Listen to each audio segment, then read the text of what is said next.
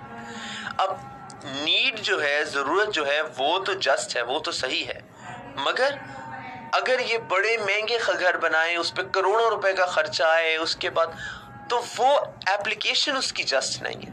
تو ضرورت بھی جسٹ ہو اور اس کا خرچہ بھی آپ سوچ کے کرو کہ یہ عوام کا پیسہ ہے, یہ میرے کوئی باپ دادا کی جاگیر نہیں ہے, یہ عوام کا پیسہ, اس کو میں نے بڑی احتیاط سے خرچنا ہے. اور آخری بات جو ہے وہ یہ ہے کہ اگر زکوٰۃ کم پڑ جائے تو دوسرا ٹیکس لگائیں۔ سب سے پہلا فرض ہے حکومت کا کہ وہ زکوٰۃ کلیکٹ کرے۔ اگر زکوٰۃ سے حکومت کے خرچے پورے ہو جاتے ہیں بہترین، اور کوئی ٹیکس نہ لگاؤ۔ اگر زکوٰۃ کلیکٹ کرنے کے بعد بھی حکومت کے جائز کال آ رہی ہے۔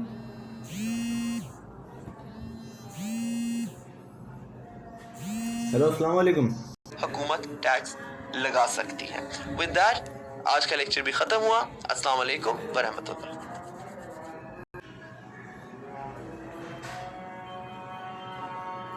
بسم اللہ الرحمن الرحیم۔ اچھا، جو مین بات تھی ہماری، جو اصل ڈسکشن تھی اسلامک جوڈیشل سسٹم کی، وہ تو ہم نے کر لی۔ ہم نے اس کے پرنسپلز دیکھ لیے، ہم نے اس کی ہسٹری دیکھ لی، ہم نے اس کا ایولیوشن دیکھ لیا، اس کی امپورٹنس دیکھ لی۔ کچھ ایکسٹرا باتیں ویسے ہی کر لیتے، ہو سکتا ہے کسی جگہ پہ کام آ جائے۔ پہلی تو یہ کہ ایک نوانس ہے، ایک بڑی نازک سی صورتحال ہے کہ اسلامک جوڈیشل سسٹم کا، چل آ جائیے لے کر، پھر دیکھ لیں گے کیا کرنا۔ صحیح ہے، اس کا کلر بدل دیتا ہوں۔ اسلامک جوڈیشل سسٹم جو ہے، اس کا جورسڈکشن کیا ہے؟ جورسڈکشن کا مطلب یہ ہے کہ یہ اپلائی کہاں کہاں کرتا ہے۔ دے دوں گا کیا؟ اس کا جواب یہ ابھی نہیں ہے تیرے ہے پاس کہ although the jurisdiction of Islamic judicial system, Islamic law is universal. Universal یعنی کہ دنیا کی ہر جگہ پہ اور ہر وقت میں 1400 سال پہلے جب رسول خدا یہ قانون لے کے آئے، تب سے لے کر قیامت تک ہر جگہ ہر وقت اسلامک لا اپلیکیبل ہے۔ اگر آج ایک انسان جو ہے وہ چاند پہ چلا جاتا ہے اور وہ کہتا ہے کہ میں کس قانون کو فالو کروں، تو وہ وہاں پہ بھی اسلامی قانون فالو کر سکتا ہے۔ آپ پاکستان میں ہو، آپ امریکہ میں ہو، آپ رشیا میں ہو، کہیں پہ بھی ہو، you can always follow Islamic law. Jurisdiction of Islamic law will apply because Islam is a universal religion. However, Islamic law enforce صرف اس جگہ پہ ہو سکتا ہے جہاں پر اسلامک گورنمنٹ ہو یا مسلمانوں کی حکومت ہو۔ جہاں جہاں پہ ریٹ آف اسلامک کورٹس ہوگی، صرف وہاں پہ اسلامک لا جو ہے یہ انفورسبل ہوگا۔ تو پہلی شرط اسلامک لا کی جورسڈکشن کی ہے کہ writ of the Islamic courts Islamic government ہو۔ دوسری شرط ہے کہ matters pertaining to Muslim interest, معاملات جن کا مسلمانوں سے تعلق ہو۔ اچھا، میں نے اس میں یہ نہیں لکھا میٹرز پرٹیننگ ٹو مسلمز، یہاں پہ میں روک بھی سکتا تھا مگر نہیں، میں نے لکھا ہے مسلم انٹرسٹ۔ ایون وہ معاملات جن میں مسلمان انوالو نہیں ہے، مثلا ہو سکتا ہے 4 یہودی اور 1 مسلمان کا آپس میں مسئلہ ہو، اب کیونکہ اس میں ایک مسلمان شامل ہے، اس لیے وہ اس پہ اسلامک جورسڈکشن جو ہے اسلامک لا کا وہ اپلائی کر سکتا ہے۔ پر اگر 4 یہودیوں کا آپس کا معاملہ ہے، 4 عیسائیوں کا آپس کا معاملہ ہے، 4 ہندوؤں کا آپس کا معاملہ ہے، تو اس پہ اسلامک لا اپلائی نہیں کرے گا کیونکہ ان کا آپس کا معاملہ ہے۔ Internal matters of other states, دوسرے ملکوں کا، اور other religious groups in the Muslim state, یعنی کہ اب انڈیا ہے یا چائنا ہے، ان کا اندرونی کوئی معاملہ، یا مسلمان ملک کے اندر بھی جو غیر مسلم رہتے ہیں ان کے آپس کا کوئی معاملہ، 2 کرسچنز کا یا 2 ہندوؤں کا یا 2 یہودیوں کا آپس کا معاملہ، وہ ان لوگوں کے اپنے لا کے مطابق ہوگا۔ چائنا والوں کا چائنا کے لا کے مطابق، انڈیا والوں کا انڈیا کے لا کے مطابق، اور مسلمان ملک کی بھی جو مائنورٹی ہے اس کا مائنورٹی کے لا کے مطابق ہی معاملہ ڈیل ہوگا۔ اس کی سب سے اچھی مثال ہمیں سلطنت عثمانیہ یعنی آٹومن امپائر میں ملتی ہے، ان some thing known as the ملت سسٹم۔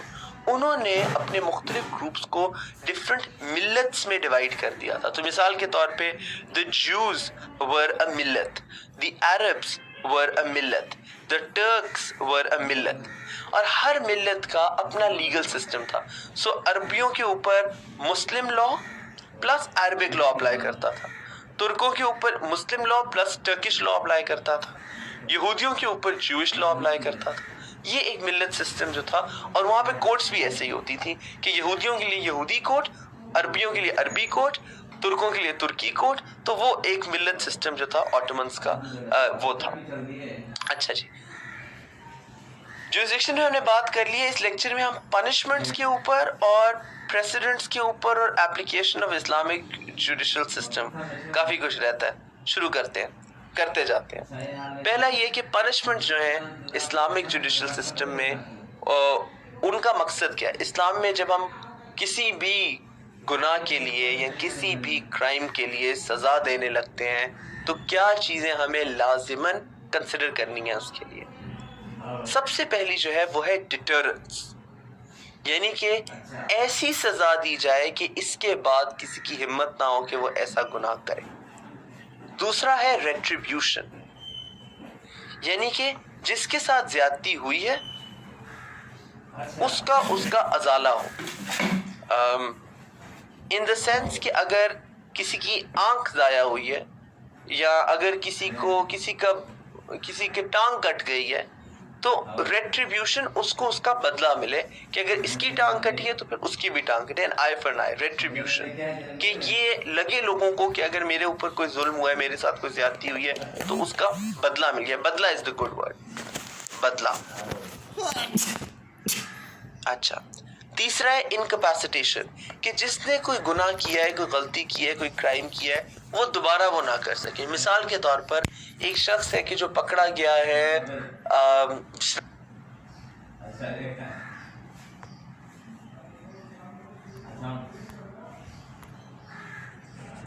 جس طرح ہمارے یہاں قصور وغیرہ میں اکثر اس طرح کے کیسز آتے ہیں کہ جی بچوں کے ساتھ زیادتی کا کیس آتا ہے، چائلڈ ریپ کا، چائلڈ مولسٹیشن کا کیس آتا ہے۔ اب اس شخص کو انکیپیسیٹیٹ کیا جائے کہ اگر ایک بندہ ہے کہ جس نے آج تک 10 دفعہ یا 15 دفعہ خدا نخواستہ کوئی چائلڈ مولسٹیشن کا ایکٹ کیا ہے، آئندہ وہ اسے نہ کر سکے۔ اسی لیے کئی کرائمز کے اندر اسلام میں سزائے موت سنائی جاتی ہے تاکہ اگلا بندہ انکیپیسیٹیٹ ہو جائے، وہ جو غلطی اس نے ایک دفعہ کی ہے وہ دوبارہ نہ کر سکے، اسی طرح گناہ جو اس نے ایک دفعہ کیا دوبارہ نہ کر سکے۔ اسی طرح اگر کوئی چوریاں کرتا ہے، اس کو عادت ہے چوریوں کی، تو وہ ہر وقت چوریاں کر رہا ہوتا ہے، اس کو روکا بھی ہے، ڈانٹا بھی ہے، سمجھایا بھی ہے، پھر بھی چوریاں کرتا ہے، پھر آپ اس کا ہاتھ کاٹ دیتے ہو تاکہ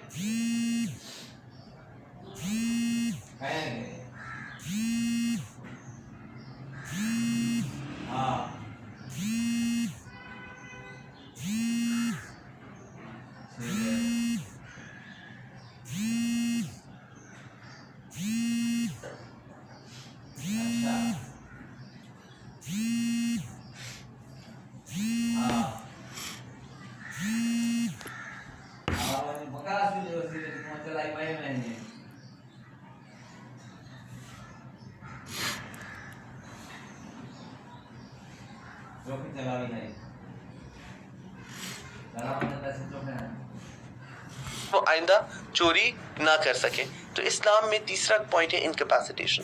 چوتھا ہے ریہیبلیٹیشن۔ ریہیبلیٹیشن کا یہ مطلب ہے کہ اگر ایک شخص سدھر سکتا ہے تو اس کو سدھار لیا جائے۔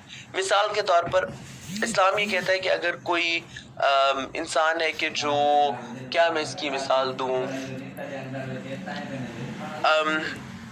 کچھ فقہا کے اندر یہ آتا ہے کہ اگر جس طرح دو کنوارے لڑکے ہیں اور انہوں نے آپس میں کوئی ہنسی مذاق میں کوئی ایسی حرکت کر دی کہ جو ان کو آپس میں نہیں کرنی چاہیے تھی، کوئی نازیبا حرکت تھی، آپ ان دونوں کو سزا دو گے، مگر قرآن جو ہے وہ یہ کہتا ہے کہ اگر وہ دونوں توبہ کر لیں اور معافی مانگ لیں، آپ ان کو سمجھاؤ، اگر وہ سمجھنے سے معافی مانگ لیتے ہیں اور سمجھ جاتے ہیں اور توبہ کر لیتے ہیں تو اللہ بھی ان کو معاف کر دے گا، آپ بھی ان کو معاف کر دو۔